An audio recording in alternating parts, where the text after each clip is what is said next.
Students, welcome to connecting dots. ఈరోజు మనము monetary policy tools ఏమేమి ఉన్నాయో చూద్దాము. అంతకంటే ముందు రీసెంట్గా కంక్లూడ్ అయిన 55వ మానిటరీ పాలసీ కమిటీ డెసిషన్స్ ఏమేమి ఉన్నాయో ఇంపార్టెంట్గా చూద్దాము. ఫస్ట్, రెపో రేట్ని 50 బేసిస్ పాయింట్స్కి తగ్గించడం. 50 బేసిస్ పాయింట్స్ అంటే ఏంటి ఫస్ట్ చూద్దాము. 100 బేసిస్ పాయింట్స్ అంటే 1% అనమాట. అట్లా 50 బేసిస్ పాయింట్స్ అంటే 0.5%. ఇప్పుడు ఇంతకుముందు 6% ఉండేది రెపో రేట్, ఇప్పుడు 5.5% అయింది. అట్లే క్యాష్ రిజర్వ్ రేషియోని 100 బేసిస్ పాయింట్స్ తగ్గించారు. ఇంతకుముందు 4% ఉండేది, ఇప్పుడు దాన్ని 3%కి చేశారు. ఈ అకామిడేటివ్ స్టాన్స్ నుంచి న్యూట్రల్ స్టాన్స్కి మార్చారనమాట. ఇది నేను అప్కమింగ్ ఇప్పుడు చెప్తాను మళ్ళీ. ఎందుకంటే గ్రోత్ని రివైవ్ చేయడానికి, ఇన్ఫ్లేషన్ వితిన్ టార్గెట్ రేంజ్లో పెట్టడానికి అని ఇది కంక్లూజన్ అనమాట. మానిటరీ పాలసీ యొక్క సోల్ అథారిటీ ఇన్ఫ్లేషన్ టార్గెటింగ్ని కంట్రోల్లో పెట్టడం. ఒకవేళ రెండు కన్సిక్యూటివ్ క్వార్టర్స్లో ఇన్ఫ్లేషన్ అనేది అనుకున్న టార్గెట్ లోపు లేదు, ఇంకా బియాండ్ వెళ్ళిపోయింది, మోర్ దాన్ ఇప్పుడు టార్గెట్ ఏంది 4% ±2% కదా, ఇప్పుడు 6% కంటే ఎక్కువ అయిపోయింది. అప్పుడు ఏం చేయాలి ఆర్బీఐ అంటే, సెంట్రల్ గవర్నమెంట్ ఏదైతే ఉంటుందో దానికి రిటర్న్గా ఒక రిపోర్ట్ సబ్మిట్ చేయాల్సి ఉంటుంది. ఎందుకు మేము ఇన్ఫ్లేషన్ని టార్గెటింగ్ని అదుపులో పెట్టుకోలేకపోయాము, ఒకవేళ తగ్గినా కూడా ఆర్బీఐ అనేది రిపోర్ట్ ఇవ్వాలి సెంట్రల్ బ్యాంక్కి, ఎందుకు లిమిట్లో లేకుండా తక్కువ అయిపోయింది అనేసి. అది ఆర్బీఐ యొక్క మ్యాండేట్ అనమాట. సో ఇప్పుడు మానిటరీ పాలసీ ఏమేమి ఉన్నాయి టూల్స్ అనేది చూద్దాం. First, monetary policy tools 2 types ఉంటాయి. ఒకటి quantitative tools, 2 qualitative tools. Quantitative tools ఏంటివి అంటే, మనీ సప్లై ఏదైతే ఉందో మార్కెట్లోకి, మనీ సప్లై ఏదైతే క్వాంటిటీ కదా, క్వాంటిటీని పెంచడానికి అలాగే తగ్గించడానికి యూజ్ చేసే టూల్స్ని ఈ క్వాంటిటేటివ్ టూల్స్ అంటారు. క్వాలిటేటివ్ టూల్స్ అంటే ఏంటి, ఇప్పుడు మనీని ఇన్ఫ్యూజ్ చేసాము, ఏ సెక్టార్లోకి ఎంత మనీ వెళ్ళాలి, ఏ సెక్టార్లోకి ఇంప్రూవ్ చేయాలి, ఏ సెక్టార్లోంచి మనీ వెళ్ళకూడదు అనేది క్వాలిటీని తెలుపుతుంది కదా, క్వాలిటీ ఆఫ్ ద అసెట్. కాబట్టి అది క్వాలిటేటివ్ టూల్స్ అనమాట. ఇవన్నీ repo rate, reverse repo rate, standing deposit facility, marginal standing facility, CRR, SLR, open market operations, ఇవన్నీ కూడా క్వాంటిటేటివ్ టూల్స్. ఇప్పుడు ఒక్కొక్క దాని గురించి డీటెయిల్గా చూద్దాం. రెపో రేట్ గురించి చదువుకుందాం. రెపో రేట్ అంటే ఏంటి అంటే, అదొక షార్ట్ టర్మ్ ఇంట్రెస్ట్ రేట్ అనమాట. షార్ట్ టర్మ్ ఇంట్రెస్ట్ రేట్ దేనికి ఏది ప్రొవైడ్ చేస్తుందంటే, the rate at which RBI lends money to commercial banks. Lowest repo దేన్ని ఇండికేట్ చేస్తుందంటే, చీపర్ లోన్స్. హై రెపో ఉంది అంటే ఎక్స్పెన్సివ్ క్రెడిట్, అంటే క్రెడిట్ కంట్రోల్కి యూజ్ చేసేటప్పుడు రెపో రేట్ని పెంచుతారు. అది ఇంకా క్రెడిట్ని మార్కెట్లోకి ఇన్ఫ్యూజ్ చేయాలని చూసినప్పుడు రెపోని తగ్గిస్తారనమాట. అసలు ఎట్లా అంటే, ఇప్పుడు బ్యాంక్ ఉంది, ఆర్బీఐ ఉంది. సో ఇప్పుడు ఏం చేస్తుందంటే, బ్యాంక్ ఇప్పుడు ఓవర్నైట్గా బ్యాంక్కి డబ్బులు అవసరమై ఉంటుంది. అప్పుడు ఏం చేస్తుందంటే, తన దగ్గర ఉన్న సెక్యూరిటీస్, గవర్నమెంట్ సెక్యూరిటీస్లో బ్యాంక్స్ అన్నీ కూడా ఇన్వెస్ట్మెంట్ చేస్తాయన్నమాట. సో ఆ బ్యాంక్స్ దగ్గర ఉన్న గవర్నమెంట్ సెక్యూరిటీస్ ఆర్బీఐకి ఇస్తే, ఆర్బీఐ వచ్చి లోన్ ప్రొవైడ్ చేస్తుంది ఫర్ ద ఫిక్స్డ్ పీరియడ్. అంటే అదొక ఫిక్స్డ్ పీరియడ్కి సంబంధించిన లోన్ అనమాట. ఆ పీరియడ్ తర్వాత బ్యాంక్స్ రీపే చేయాలి ఆర్బీఐకి విత్ ఇంట్రెస్ట్. సో అప్పుడు ఏం చేస్తుందంటే, ఈ ఆర్బీఐ ఏ ఇంట్రెస్ట్ రేట్తో అయితే బ్యాంక్స్కి వడ్డీకి ఇచ్చిందో ఆ రేటే రెపో రేట్ అనమాట. సో అర్థమైందా? నెక్స్ట్, రివర్స్ రెపో రేట్ ఏంటంటే, ఇప్పుడు ఆపోజిట్ అనమాట. ఇప్పుడు ఏం చేస్తుందంటే, ఆర్బీఐ కంట్రోల్ చేయాలి కదా ఇన్ఫ్లేషన్ని. అలాంటప్పుడు ఏం చేస్తుంది, ఒకవేళ మార్కెట్లో ఎక్కువ క్యాపిటల్ ఎక్కువ ఉంది, మనీ అవైలబిలిటీ ఎక్కువ ఉంది అంటే, ఆ టైంలో ఏం చేయాలి, మార్కెట్లో ఉన్న మనీని అంతా తీసేసుకోవాలి. ఎలా తీసుకోవాలి అంటే, అప్పుడు ఆర్బీఐ దగ్గర ఉన్న టూల్ ఇది అనమాట.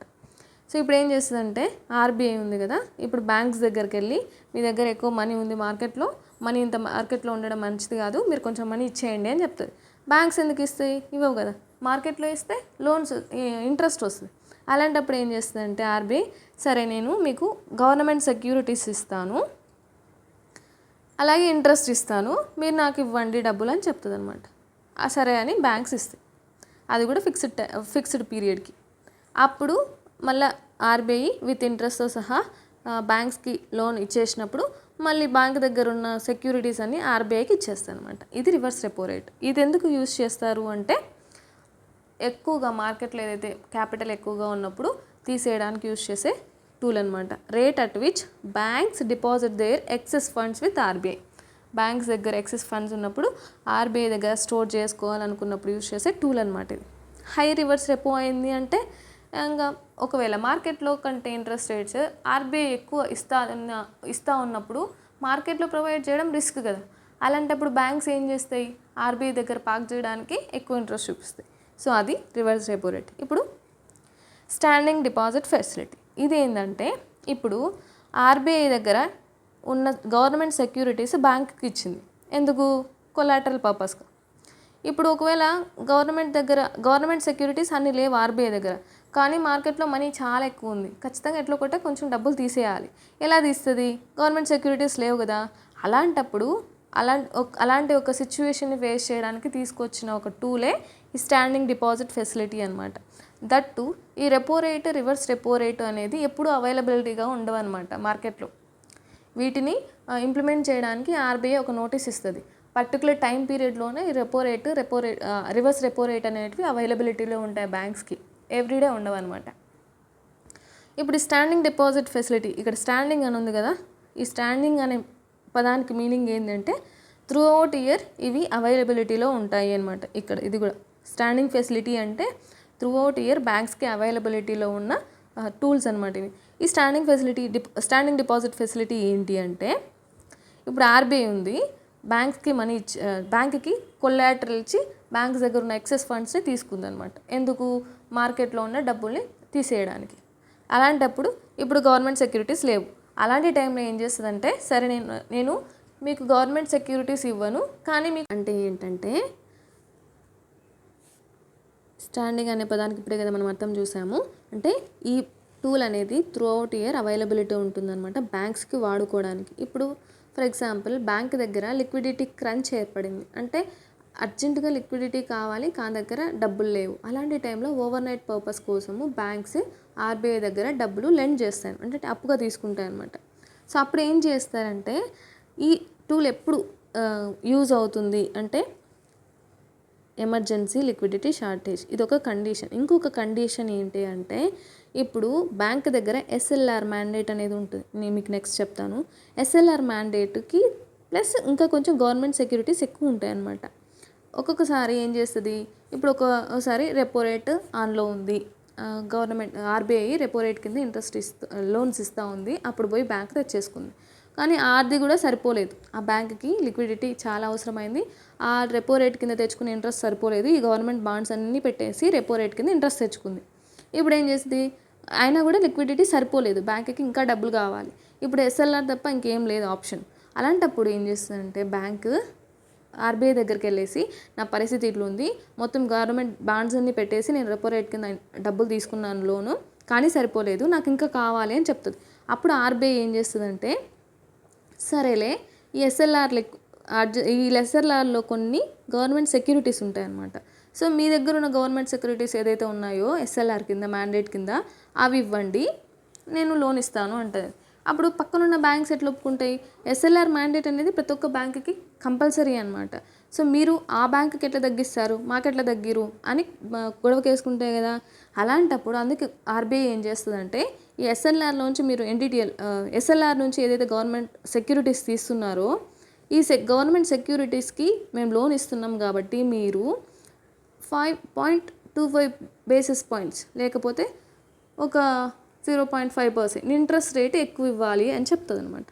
సో ఎక్కువ ఇంట్రెస్ట్ రేట్ ఇదేంటంటే పెనాల్టీ. ఎందుకు, ఎస్ఎల్ఆర్ మ్యాండేట్ నుంచి తీస్తున్నాం కాబట్టి ఇది పెనాల్టీ రేట్. ఇది 2.25% అనేది యూజువల్గా అంతకంటే ఎక్కువ ఉండొచ్చు, అంతకంటే తక్కువ ఉండొచ్చు. ఇది ఒక పెనాల్టీ రేట్ అనమాట. ఇది ఓవర్ నైట్ లిక్విడిటీ మెయింటైన్ చేసుకోవడానికి బ్యాంక్స్కి ఆర్బీఐ ఇచ్చిన ఒక టూల్ అనమాట. అర్థమైందా? Next cash reserve ratio. Cash reserve ratio ఏంటి అంటే, ప్రతి ఒక్క బ్యాంకు ఆర్బీఐ ఒక మ్యాండేట్ ఇస్తుంది అనమాట. ఖచ్చితంగా మీరు మీ దగ్గర ఎన్ని డిమాండ్ అండ్ టైం లయబిలిటీస్ ఉన్నాయో ఎన్డిటిఎల్ అంటారు, net demand and time liabilities, దాంతో ఒక 3% నుంచి 15%కి మధ్యలో ఎంతైతే ఆర్బీఐ చెప్తుందో అంత ఆ ఎన్డిటిఎల్ ప్యూర్ క్యాష్ రూపంలో ఆర్బీఐ దగ్గర పార్క్ చేయాలన్నమాట. ఎందుకంటే బ్యాంకింగ్ సిస్టంలో ఉన్న స్టెబిలిటీని మెయింటైన్ చేయడానికి, అలాగే ఎప్పుడైనా ఇన్ఫ్లేషనరీ కండిషన్స్ ఎక్కువైనప్పుడు అడ్జస్ట్ చేయడానికి యూస్ చేస్తుంది అనమాట ఆర్బీఐ. ఈ టూల్ని ఏం చేస్తుందంటే, ఇప్పుడు అసలు ఇక్కడ లయబిలిటీ అంటే ఏంటి, అసెట్ అంటే ఏంటి మీకు తెలిసి ఉంటే ఓకే, తెలియకపోతే లయబిలిటీ అంటే ఏంటి అంటే, బ్యాంక్స్ ఏదైతే మార్కెట్ నుంచి తీసుకుంటుందో లోన్స్ అన్ని యాక్సెప్ట్ చేస్తుంది కదా, డిమాండ్ లోన్స్, టైం డిపాజిట్స్, ఇవన్నీ వీటిని ఏదైతే యాక్సెప్ట్ చేస్తుందో అవి లయబిలిటీస్ అనమాట. ఆర్బీఐ బ్యాంక్ తిరిగి కట్టాల్సినవి. అసెట్స్ అంటే ఏంటి అంటే, బ్యాంక్ మార్కెట్లోకి ఇచ్చే లోన్స్ అనమాట, అంటే మనకిచ్చే లోన్స్. బ్యాంక్స్ ప్రజలకు ఇచ్చే లోన్స్ అసెట్స్, ప్రజలు బ్యాంక్ దగ్గర పార్క్ చేసేటి లయబిలిటీస్. ఓకే, నెక్స్ట్ ఈ సిఆర్ఆర్ని ఎంత చెప్తుంది అంటే, అది RBI mandate, time to time మారుస్తూ ఉంటుంది. 3% నుంచి 15% వరకు మధ్యలో ఎంతైనా మెయింటైన్ చేయొచ్చు. గుర్తుపెట్టుకోవాల్సింది ఏంటంటే, ఖచ్చితంగా క్యాష్ రూపంలోనే ఉండాలి. దట్టు ఆర్బీఐ దగ్గర మాత్రమే పార్క్ చేయాలి, బ్యాంక్స్ దగ్గర కాదు, ఆర్బీఐ దగ్గర పార్క్ చేయాల్సి. ఇప్పుడు సిఆర్ఆర్ తగ్గించింది కదా రీసెంట్ కంక్లూడెడ్ ఎంపీసీలో, అంటే ఇది ఎందుకు సిఆర్ఆర్ తగ్గించింది అంటే, లోన్స్ అనేటివి అఫోర్డబుల్గా ఉండాలి, ఎక్కువ ఇవ్వాలి. అంటే బ్యాంక్ దగ్గర డబ్బులు ఎక్కువ ఉంది. ఇప్పుడు ఇంతకుముందు 3%, 4% ఉండింది, ఇప్పుడు 3%కి తగ్గించింది. అంటే ఆర్బీఐ దగ్గర ఉన్న డబ్బులు, ఏదైతే బ్యాంక్ డబ్బులు ఉన్నాయో అది బ్యాంకుకి ఇచ్చేస్తుంది, మీరు ఇంకో కొంచెం లోన్లు ఇవ్వండి మార్కెట్లో అనేసి.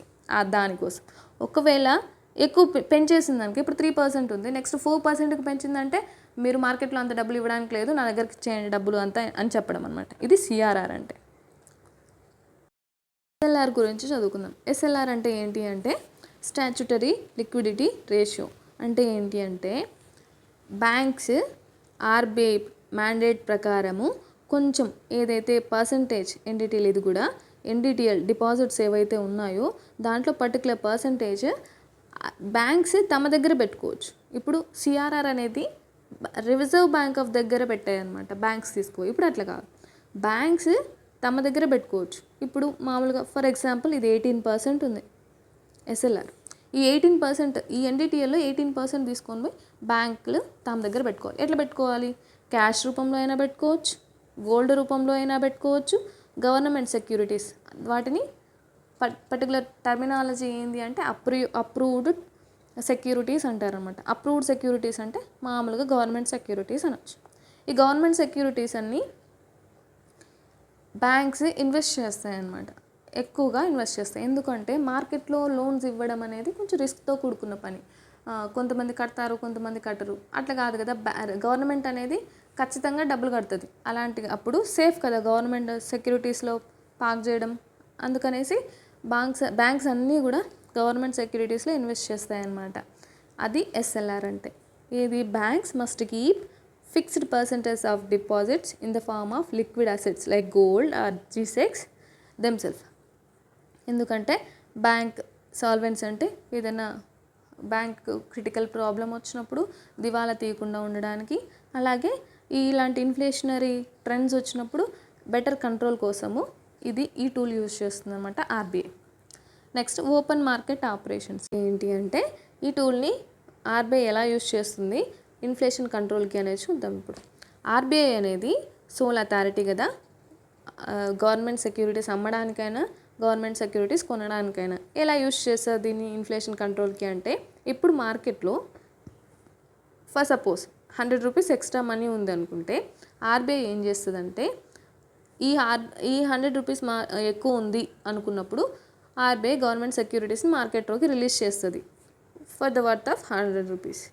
ఇప్పుడు ఈ మార్కెట్లో ఉన్న మనీ ఏం చేస్తుంది? ఆర్బీఐ తీసుకుంటుంది. మార్కెట్లో ఇప్పుడు ఏముంది? గవర్నమెంట్ సెక్యూరిటీ బాండ్స్ ఉన్నాయి. అది అంటే ఈజీగా మనం కొనుక్కోలేము కదా దాంతో. కాబట్టి ఇప్పుడు 100 రూపీస్ అనేది ఆర్బీఐ దగ్గరకు వచ్చేస్తుంది. ఒకవేళ ఇన్ఫ్లేషన్ అనేది చాలా తక్కువ ఉంది, ఆర్బీఐ మార్కెట్లోకి డబ్బులు ఇన్ఫ్యూజ్ చేయాలనుకుంటా ఉంది. ఇప్పుడు ఏం చేస్తుంది? ఈ మార్కెట్లో ఉన్నాయి కదా ఈ 100 రూపీస్ వర్త్ గవర్నమెంట్ సెక్యూరిటీస్, ఇవి కొనుక్కునేసి మార్కెట్లోకి 100 రూపీస్ ఇచ్చేస్తుంది. అప్పుడు కంట్రోల్ అవుతుంది కదా, అంటే డబ్బులు ఇన్ఫ్యూజ్ చేస్తుంది మార్కెట్లోకి. అట్లా డబ్బుల్ని కొంటది, అమ్ముతుంది, ఇన్ఫ్లేషన్ని తగ్గించడానికి అనమాట. ఇప్పుడు మార్కెట్ స్టెబిలైజేషన్ స్కీమ్ అంటే ఏంటి అని చూద్దాము. ఈ టూల్ ఎందుకు యూజ్ అవుతుంది అంటే, టెంపరరీ ఎక్సెస్ లిక్విడ్ ఉన్నప్పుడు, specially due to foreign capital inflows, foreign capital ఎక్కువగా వచ్చినప్పుడు ఎక్సెస్ లిక్విడిటీ షార్ట్ టైంలో ఎక్కువ లిక్విడిటీ వచ్చినప్పుడు ఏం చేస్తుందంటే కొన్ని బాండ్స్ ఇష్యూ చేస్తుంది అనమాట ఆర్బీఐ అండర్ ది స్కీమ్. ఏం చేస్తుంది అప్పుడు ఆ బాండ్స్ ఇష్యూ చేసి బాండ్స్ మాత్రమే ఉంటాయి మార్కెట్లో, డబ్బులు ఉండదు కదా. ఇప్పుడు ఆర్బీఐ దగ్గర డబ్బులు ఉంటుంది. సో అట్లా ఈ స్కీమ్ యూజ్ చేసుకొని మార్కెట్లో ఉన్న ఇన్ఫ్లేషన్ అంటే ఎక్కువ డబ్బుల్ని తీసేసుకుంటుంది అనమాట. ఏమి రీపర్చేసింగ్ అగ్రిమెంట్ ఏది లేకుండా ఆర్బీఐ కమర్షియల్ బ్యాంక్స్కి ఇచ్చే లోన్స్ మీద వేసే లాంగ్ టర్మ్ లోన్స్ మీద వేసే ఇంట్రెస్ట్ రేట్ని బ్యాంక్ రేట్ అంట అనమాట. ఇది హయ్యర్ దాన్ రెపో ఉంటుంది, used more as a signalling tool. So ఇది బ్యాంక్ రేట్ అనమాట. నెక్స్ట్ ఇప్పుడు మనము క్వాలిటేటివ్ టూల్స్ గురించి మాట్లాడదాం. క్వాలిటేటివ్ టూల్స్ అంటే ఏంటి? మార్కెట్లో క్వాలిటీని ఇంప్రూవ్ చేయడానికి అంటే ఏ సెక్టార్లోకి ఎంత అమౌంట్ వెళ్ళాలి అని చెప్పే టూల్స్ని క్వాలిటేటివ్ టూల్స్ అంటారు. ఫస్ట్ దాంతో ఇంపార్టెంట్ ఏంటి అంటే మార్జిన్ రిక్వైర్మెంట్స్. ఈ మార్జిన్ రిక్వైర్మెంట్ అనేది డౌన్ పేమెంట్ లాగా అనమాట. ఒకవేళ ఆర్బీఐ అనేది డౌన్ పేమెంట్ మార్జిన్ అనేది ఎక్కువ పెట్టింది కనుక బారోవర్ ఎక్కువ డబ్బులు కట్టాల్సి ఉంటుంది. ఒకవేళ డౌన్ పేమెంట్ మార్జిన్ తక్కువ పెట్టింది అంటే తక్కువ కట్టాల్సి ఉంటుంది. అదనమాట ఇది. నెక్స్ట్ సెలెక్టివ్ క్రెడిట్ కంట్రోల్ అంటే ఏంటి అంటే ఇప్పుడు మన ప్రియారిటీ సెక్టార్ లెండింగ్ లాగా ప్రతి ఒక్క బ్యాంక్కి ఆర్బీఐ అనేది ఒక మ్యాండేట్ ఇస్తుంది కదా, పర్టికులర్ అమౌంట్ ఆఫ్ లోన్స్ మీరు ఎవరైతే ఇస్తున్నారో అది అగ్రికల్చర్ సెక్టార్కి ఇంత వెళ్ళాలి, ఎంఎస్ఎంఈస్కి ఇంత వెళ్ళాలి అని. అలాంటి సెలెక్టివ్గా క్రెడిట్ని కంట్రోల్ చేసే మెకానిజమే ఇది సెలెక్టివ్ క్రెడిట్ కంట్రోల్ అనమాట. ఇది పర్టికులర్ సెక్టర్లోకి ఫ్లో ఎంత ఉండాలి అని చెప్పే టూల్ అనమాట. ఈ కన్జ్యూమర్ క్రెడిట్ రెగ్యులేషన్ ఏంటి అంటే ఆర్బీఐ వచ్చేసి కొన్ని రెగ్యులేషన్స్ తీసుకుంటుంది అనమాట కన్జ్యూమర్ లోన్స్ పైన. ఎందుకంటే responsible lending to the individual, రెస్పాన్సిబుల్గా లెండింగ్ చేయాలి మీరు ఆ బ్యాంక్స్కి ఒక మ్యాండేట్ అనమాట ఇది. మీరు బ్యాంక్స్ ఇన్ని లోన్స్ ఇవ్వాలి, కార్ లోన్స్ ఇన్ని ఇవ్వాలి, ఈఎంఐ ఇంత ఉండాలి, అలాంటి సెట్టింగ్స్ అని చేసేది ఇది అనమాట. నెక్స్ట్ మోరల్ సుయేషన్ అంటే ఏంటి అంటే ఒకవేళ బ్యాంక్స్ అనేటి ఇల్లీగల్ మెథడ్స్లో యూజ్ చేసి లేకపోతే ఏదైనా ఇల్లీగల్ మెథడాలజీకి అలవాటు పడినాయి, అలాంటప్పుడు ఏం చేస్తుందంటే ఆర్బీఐ ఏం చేస్తుంది అంటే లెటర్స్ పంపిస్తుంది, మీటింగ్స్ పెడుతుంది, స్పీచెస్ ఇస్తుంది. సో మీరు ఇట్లా చేయకూడదు, ఇలాంటి తప్పులు చేయకూడదు. లోన్స్ అని ఇప్పుడు కొంతమంది ఉంటారు కదా, డబ్బులు తీసుకొని లోన్స్ ఇస్తారు, లేకపోతే ఇప్పుడు జరిగింది కదా పిఎన్బిలో పెద్ద స్కామ్, అలాంటివన్నీ జరగకుండా ఉండడానికి ఇది ఇలాంటి చర్యలన్నీ తీసుకుంటుంది అనమాట ఆర్బీఐ. నెక్స్ట్ డైరెక్ట్ యాక్షన్ అంటే ఏంటి? సో ఇట్లంతా చెప్పింది, మీటింగ్ పెట్టింది, లెటర్స్ ఇచ్చింది, స్పీచెస్ ఇచ్చింది, అయినా కూడా వీళ్ళు మారలేదు, అట్లా చేస్తూ ఉన్నారు. అప్పుడు ఏం చేస్తుంది అంటే డైరెక్ట్ యాక్షన్. మీరు ఇట్లా చేసినారనుకో ఇట్లా చేస్తాను నేను, మిమ్మల్ని మీకు ఫైన్ వేస్తాను, లేదంటే మీ బ్యాంక్ మొత్తం రిస్ట్రిక్షన్స్ వేస్తాను, మీరు బ్యాంక్స్ బయట లెండ్ చేయకూడదు, మార్కెట్లో లెండ్ చేయకూడదు, ఇలాంటి రిస్ట్రిక్షన్స్ అన్నీ పెడుతుంది అనమాట ఆర్బీఐ. సో అది ఈ డైరెక్ట్ యాక్షన్. క్రెడిట్ రేషనింగ్ అంటే ఏంటంటే క్వాంటిటీ ఆఫ్ లోన్స్ ఎంత ఇవ్వాలి అనేది చెప్పడానికి క్రెడిట్ రేషనింగ్ అనమాట. ఇన్ఫ్లేషన్ రేట్ టైంలో ఎక్కువ యూజ్ చేస్తుంది ఇది. మనము ఆర్బీఐ పాలసీ స్టాండ్స్ గురించి చూద్దాం అనమాట. ఇప్పుడు మనం చూసాం కదా monetary policy committee accommodative stands నుంచి న్యూట్రల్ స్టాండ్స్ తీసుకునింది అని. సో దాని మీనింగ్ ఏంటి అంటే it is a declaration of RBI's future intentions. అంటే ఇప్పుడు ఇప్పుడు అకామిడేటివ్ ఉంది కదా, న్యూట్రల్ తీసుకునింది అంటే ఫ్యూచర్లో ఏం జరగబోతుందని చెప్పడం ఒక ఇండికేషన్ అనమాట. అది ఏంది? It will rise, reduce or maintain the interest rate future decisions నుంచి ఒక హింట్ లాగా అనమాట. టైప్స్ ఏమేమి ఉన్నాయి అంటే అకామిడేటివ్ స్టాండ్స్ ఉంది, న్యూట్రల్ ఉంది, హాకిష్, ఇది కాలిబ్రేటెడ్ టైటనింగ్, ఇది కూడా టైటనింగ్, ఇది ఇంకొంచెం టైటనింగ్. మీనింగ్ ఏంటి అంటే అకామిడేటివ్ స్టాండ్స్ ఏంటి? ఒకవేళ ఆర్బీఐ అనేది ఇప్పుడు అకామిడేటివ్ స్టాండ్స్ తీసుకునింది అంటే focus on growth, even if inflation rise అయినా కూడా ఇంట్రెస్ట్ రేట్స్ ఏవైతే ఉన్నాయో మేము తగ్గిస్తాము ఫ్యూచర్లో అని చెప్పడం అనమాట. అంటే cut or hold repo rates, ఇప్పుడు తీసుకున్న ఇంట్రెస్ట్ రేట్స్ అలాగే ఉండొచ్చు, లేకపోతే కట్ చేయొచ్చు అని చెప్పడం accommodative stands. Next neutral stands అంటే ఏంటి? ఇప్పుడు మేము ఈ పర్టికులర్ స్టాండ్స్ తీసుకున్నాము, ఇప్పుడు ఏం చేశారు? రెపో రేట్ తగ్గించారు, సిఆర్ఆర్ తగ్గించారు. ఇప్పుడు మేము పర్టికులర్ స్టాండ్స్ తీసుకున్నాము, నెక్స్ట్ మానిటరీ పాలసీ కమిటీలోకి ఒకవేళ అప్పుడు మార్కెట్ సిచ్యువేషన్స్ ఎలా ఉన్నాయో చూసి అప్పుడు ఆ స్టాండ్ తీసుకుంటాము, దానికి తగ్గట్టు స్టాండ్ తీసుకుంటాము అని చెప్పడం న్యూట్రల్ స్టాండ్స్. ఈ హాకిష్ అనేది కూడా టైటనింగే, కొంచెం టైటనింగ్. అంటే ఏంటి అంటే కంట్రోల్ ఇన్ఫ్లేషన్ ఈజ్ ప్రియారిటీ, అంటే ఇన్ఫ్లేషన్ ఎక్కువ ఉంది, ఈ ఇన్ఫ్లేషన్ని కంట్రోల్ చేయడం మా ప్రియారిటీ అని చెప్పడం అనమాట హాకిష్ అంటే. అంటే మామూలుగా ఏం చేస్తారు? ఇన్ఫ్లేషన్ని తగ్గించాలంటే ఇంట్రెస్ట్ రేట్ని పెంచుతారు, అది ఇండికేషన్ అనమాట. నెక్స్ట్ కాలిబ్రేటెడ్ టైటనింగ్ అంటే ఇన్ఫ్లేషన్ చాలా ఎక్కువైపోయింది, ఖచ్చితంగా మేము ఇంట్రెస్ట్ రేట్ని పెంచుతాము అసలు తగ్గించే ప్రసక్తే లేదు, ఇంకా ఉంటాయి పెరుగుతాయి అని చెప్పడం అనమాట క్యాలిబ్రేటెడ్ టైట్నింగ్ అంటే. అంటే ఏంటంటే ఇప్పుడు ఇన్ఫ్లేషన్ చాలా ఎక్కువ ఉంది ఇప్పట్లోనే. ఒకవేళ 6% పైన ఉన్నింది, ఒకవేళ 8%, 9% ఉన్నింది అనుకో, అప్పుడే ఆర్బీఐ ఏం చేయాలి? ఇన్ఫ్లేషన్ తగ్గించాలి కంపల్సరీగా. సో ఇప్పుడు మార్కెట్లో ఉన్న మనీ అంతా తీసుకోవాలి, కాబట్టి ఖచ్చితంగా పెంచడం అయితే ఉంటుంది కానీ తగ్గించడం ఉండదు అని చెప్పడం ఈ క్యాలిబ్రేటెడ్ టైట్నింగ్ అనమాట. గ్రాడ్యువల్గా రేట్ని పెంచుతూ పోతూ ఉంటారు, రెపో రేట్ని కానీ రివర్స్ ఈ బ్యాంక్ రేట్ని కానీ ఇలాంటి వాటిని పెంచుతూ పోతారు. సిఆర్ఆర్, ఎస్ఎల్ఆర్ ఇలాంటివన్నీ కూడా మనం టూల్స్ యూస్ ఇప్పుడు చదివాం కదా, అలాంటివన్నీ యూస్ చేసి మార్కెట్లో ఉన్న అమౌంట్ అంతా తీసేసుకుంటుంది అనమాట ఆర్బీఐ. ఎగ్జాంపుల్ ఏంది, ఇప్పుడు చూసాం కదా మనము 6% ఉండింది, దాన్ని తగ్గించారు. నెక్స్ట్ ఈ స్టాండ్స్ ఏం తీసుకున్నారు? అకామిడేటివ్ స్టాండ్స్ నుంచి న్యూట్రల్ స్టాండ్స్ తీసుకున్నారు. అంటే వెయిట్ అండ్ వాచ్, మార్కెట్లో ఏం జరుగుతుందో చూసి మనం చెప్తాం నెక్స్ట్ మీటింగ్లో అనేసి. ఇది అనమాట మానిటరీ పాలసీ కమిటీ గురించి డీటెయిల్డ్గా. సో మీకు అర్థం కాకపోతే నేను ఒక ఫ్లో చార్ట్ వేసి నెక్స్ట్ మళ్ళీ ఎక్స్ప్లెయిన్ చేస్తాను. Thank you. Monetary policy committees ఈ టూల్స్ అన్నీ చాలా కన్ఫ్యూజింగ్గా ఉన్నాయి అంటే ఇప్పుడు మనము ఫ్లో చార్ట్ వేసి చూద్దాము. సో ఇప్పుడు ఫస్ట్ ఏంటంటే బ్యాంక్స్ ఉన్నాయి కదా, బ్యాంక్స్ దగ్గర డబ్బులు లేదు, అప్పుడు ఆర్బీఐ దగ్గరికి వెళ్ళి అప్పు కోసం అడుగుతుంది అనమాట బ్యాంకు. అప్పుడు ఏమేంటంటే ఇప్పుడు షార్ట్ టర్మ్ లోన్ కావాలి బ్యాంక్కి అంటే అప్పుడు ఏం చేస్తుంది, నా దగ్గర ఉన్న కొలాటరల్స్ ఇస్తాను, నాకు ఇంట్రెస్ట్ రేట్కి డబ్బులు ఇవ్వు అని చెప్తుంది ఆర్బీఐకి. అప్పుడు ఏం చేస్తుంది, రెపో రేట్ కింద, ఎందుకంటే కొలాటరల్ ఉంది కాబట్టి రెపో రేట్ కింద ఆర్బీఐ డిసైడ్ చేసిన ఇంట్రెస్ట్ రేట్తో ఆర్బీఐ అనేది బ్యాంక్స్కి అప్పిస్తుంది. అక్కడికి కథం అయిపోయింది. నెక్స్ట్ ఏంటి, బ్యాంక్స్ ఆర్బీఐ దగ్గరికి వెళ్ళి నాకు లాంగ్ టర్మ్ లోన్స్ కావాలి, నా దగ్గర కొలాటరల్స్ ఏమీ లేవు అని చెప్తే అప్పుడు ఆర్బీఐ ఏం చేస్తుంది, సరే నీకు బ్యాంక్ రేట్ కింద అప్పిస్తాను అని చెప్తుంది. అది డిసైడ్ చేసేది ఎవరు, ఇంట్రెస్ట్ రేట్ అనేది ఆర్బీఐ డిసైడ్ చేస్తుంది. యూజువల్గా వితౌట్ కొలాటరల్ కాబట్టి రెపో రేట్ కంటే ఇంట్రెస్ట్ రేట్ ఎక్కువనే ఉంటుంది బ్యాంక్ రేట్కి. ఇది లాంగ్ టర్మ్, ఇది షార్ట్ టర్మ్, ఇవి రెండు గుర్తుపెట్టుకోండి. నెక్స్ట్ ఏంటి అంటే ఇప్పుడు బ్యాంక్ దగ్గర అసలు ఈ కొలాటరల్స్ ఏమీ లేవు, ఈ గవర్నమెంట్ సెక్యూరిటీస్ ఏమీ లేవు. అప్పుడు ఏం చేయాలి, అర్జెంటుగా ఓవర్ నైట్గా డబ్బులు అవసరం అవుతుంది బ్యాంక్స్కి. అప్పుడు ఏం చేస్తుంది అంటే ఎస్ఎల్ఆర్ మ్యాండేట్లో ఏదైతే బ్యాంక్స్ దగ్గర జీ సెక్యూరిటీస్ ఉన్నాయో అవి ఆర్బీఐ దగ్గర ఇచ్చి కొలాటరల్ లాగా నాకు కొంచెం లోన్ ఇవ్వు అని చెప్తుంది.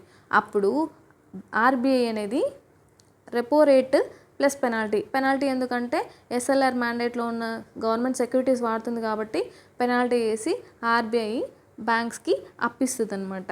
ఈ ఎస్ఎల్ఆర్ మ్యాండేట్లోంచి మనం గవర్నమెంట్ సెక్యూరిటీస్ తీసుకోవచ్చు అంటే పర్సంటేజ్ అనేది ఆర్బీఐ డిసైడ్ చేస్తుంది అనమాట. 1% నుంచి 3% వరకు ఈ ఎస్ఎల్ఆర్ మ్యాండేట్లో ఉన్న గవర్నమెంట్ సెక్యూరిటీస్ని లెండ్ చేసి ఆర్బీఐ దగ్గర నుంచి బ్యాంక్స్ లోన్ తెచ్చుకోవచ్చు.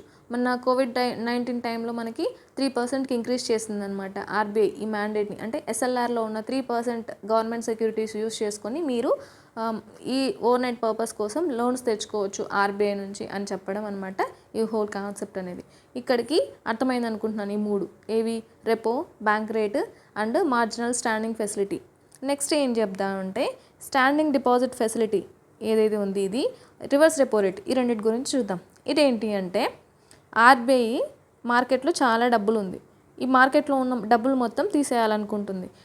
ఆర్బీఐ దగ్గర ఉన్న టూల్స్ ఏంటి అంటే ఆర్ఆర్ఆర్, ఎస్డిఎఫ్. ఇప్పుడు ఏం చేస్తుంది ఆర్బీఐ, బ్యాంక్స్ దగ్గరికి వెళ్ళి మీ దగ్గర ఉన్న ఎక్సెస్ అమౌంట్ ఏదైతే ఉందో అది నాకు ఇచ్చేయండి, నేను మీకు సెక్యూరిటీస్ ఇస్తాను, అలాగే ఇంట్రెస్ట్ కూడా పే చేస్తాను అని చెప్తుంది అనమాట.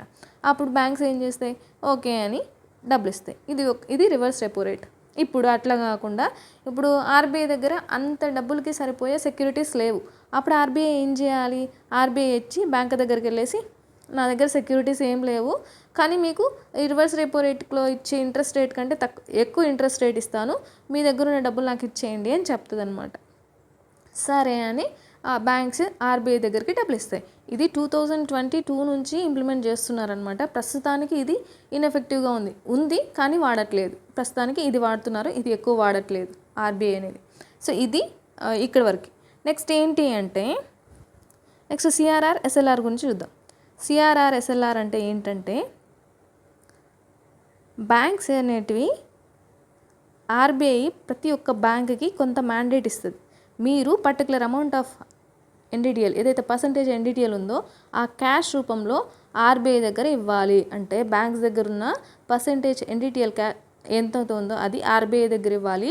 In the form of cash, pure క్యాష్లో ఏం చేస్తుంది, మరి బ్యాంక్ దగ్గర ఉన్న డబ్బులు ఎత్తుకొని పోయి ఇప్పుడు 3% ఉంది, 4% నుంచి 3%కి తగ్గించారు కదా సిఆర్ఆర్. సో ఇప్పుడు 4% 3% డబ్బులు మీకు ఇచ్చేస్తే మాకేం లాభం అని అనకూడదు, ఎందుకంటే ఇంట్రెస్ట్ ఏమి ఇవ్వదు, నేను ఇవ్వను, మీరు తెచ్చి నా దగ్గర ఇవ్వాల్సిందే, అదొక మ్యాండేట్ అంతే, అది చెప్తుంది అనమాట బ్యాంక్. ఎస్ఎల్ఆర్ అంటే ఏంటి అంటే, ఇప్పుడు బ్యాంక్స్ అనేటివి ఈ పర్సంటేజ్ ఎన్డిటిఎల్ ఏదైతే ఉందో ఇప్పుడు 18% ఉంది, ఫర్ ఎగ్జాంపుల్ ఇప్పుడు 18% ఉంది అనుకో, అది మారుతూ ఉంటుంది కదా. ఇప్పుడు 18% గోల్డ్ రూపంలో అయినా ఉండొచ్చు, సెక్యూరిటీస్ రూపంలో అయినా ఉండొచ్చు, క్యాష్ రూపంలో అయినా ఉండొచ్చు. యూజువల్గా బ్యాంక్స్ అన్ని సెక్యూరిటీస్ రూపంలో ఈ 18%ని మెయింటైన్ చేస్తూ ఉంటాయి అనమాట, ఎందుకంటే గోల్డ్ ప్రైసెస్ ఎప్పుడు వాలటైల్గా ఉంటాయి, పెరుగుతూ ఉంటాయి, తగ్గుతూ ఉంటాయి, వాళ్ళకి ఒకసారి తగ్గితే లాస్ కదా, అలా అందుకనేసి గవర్నమెంట్ సెక్యూరిటీస్ స్టేబుల్ సేఫ్ కాబట్టి గవర్నమెంట్ సెక్యూరిటీస్లో వాళ్ళు ఎక్కువ ఇన్వెస్ట్ చేస్తూ ఉంటారన్నమాట బ్యాంక్. క్యాష్లో ఎందుకు ఇన్వెస్ట్ చేయరు అంటే, క్యాష్ పెట్టుకొని ఏం ప్రయోజనం, మనం మార్కెట్లో లెండ్ చేస్తే ఇంట్రెస్ట్ రేట్ వస్తుంది కదా, కాబట్టి సెక్యూరిటీస్లో ఇన్వెస్ట్ చేస్తాయి. సో ఈ సెక్యూరిటీస్ ఈ బ్యాంక్ అనేది దాని దగ్గర పెట్టుకోవాలి, గోల్డ్ కానీ క్యాష్ కానీ సెక్యూరిటీస్ కానీ బ్యాంక్స్ ఏవైతే ఉన్నాయో బ్యాంక్స్ దగ్గరే పెట్టుకోవాలి ఈ 18% అనేది. ఈ సిఆర్ఆర్ మాత్రం బ్యాంక్స్ తీసుకెళ్ళి ఆర్బీఐ దగ్గర పెట్టాలి. సో ఇది మొత్తం ఓవరాల్ కాన్సెప్ట్ అనేది.